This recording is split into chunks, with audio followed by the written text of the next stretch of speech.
Hello বন্ধুরা, চলে এসেছি একটা মেকআপ টিউটোরিয়াল নিয়ে। এটা কালকের বিয়েবাড়ির একটা মেকআপ টিউটোরিয়াল ছিল। মানে এটা আমি করেছি আমার ননদের ওপর। আমি বেসিক্যালি এখন কারোকে সাজাই না। আমার তারপরে 2.5 মাসের বেবি আমার আছে এখন। তো বুঝতেই পারছো কতটা চাপ নিয়ে আমি কালকে সাজিয়েছি ওকে। একদিকে বাচ্চা কাঁদছে, একবার করে বাচ্চাকে মাম দিতে যাচ্ছি, একবার করে আমার শাশুড়ি মা, আমার কাকি শাশুড়ি মা সবাই ওরা বাচ্চাকে নিয়েছিল, আমার মা ছিল, সবাই মিলে এন্টারটেন করছিল ওকে। তার ফাঁকে ফাঁকে আমি একটু করে টাইম বের করে করে ওকে সাজাচ্ছিলাম।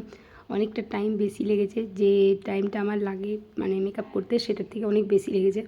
তারপর আমার বা ননদকে সাজানোর পর আমি নিজে রেডি হয়ে বিয়ে বাড়ি গিয়েছিলাম। তো এই মেকআপ টিউটোরিয়ালটা তোমাদের কেমন লাগছে তোমরা আমাকে কমেন্টসে জানাবে। আর আমি চুলটা খুব একটা বেশি কিছু করতে পারিনি, কারণ ক্রিম্পিং করার টাইম পাইনি। আর ওই জন্য আরেকটু ভালো চুলটা করতাম, বাট চুলটা সিম্পলভাবেই আমি জাস্ট পপ করে একটু এই সামনের দিকে মিডিল পার্টিশন করে করে দিয়েছিলাম। তারপর জুয়েলারি পরিয়ে, আর ওর শাড়িটা খুবই সুন্দর ছিল, ওকে খুব ভালো লাগছিল।